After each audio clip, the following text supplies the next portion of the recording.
In today's video, I'm going to teach you how to create and use DocuSign templates. Let's dive right in. Start by navigating to the DocuSign website and signing in with your account credentials. This will bring you to the main dashboard where you'll find a top navigation bar. Here, you'll want to click on Templates, which will guide you to the area where you can manage and create templates. Next, let's focus on creating a new template by clicking Create a Template. Choose a name that makes sense for its intended use, like client contract or NDA. Adding a description is optional, but it can be beneficial for clarity, especially if others will be accessing this template. Once you've set the name and the optional description, click Upload. Then select Desktop to find and choose the file you wish to convert into a template. DocuSign supports various file types, such as PDFs and Word documents, allowing flexibility depending on your needs. If your template includes multiple documents, this is the moment to add them all.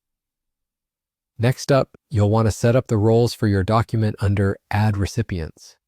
Considering who will interact with your document is essential for configuring this section effectively. Create roles like Client, Manager, or Employee based on the participants in the document workflow.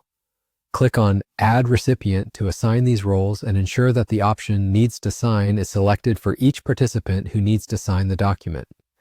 If necessary, you have the option to add additional recipients who might need a copy or be part of the team managing the document.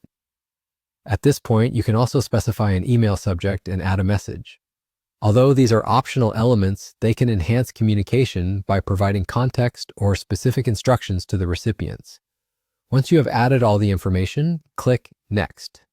This will take you to the part where you can begin personalizing the document by dragging and dropping fields like signature, initials, date, text fields, and checkboxes onto the appropriate places in your template.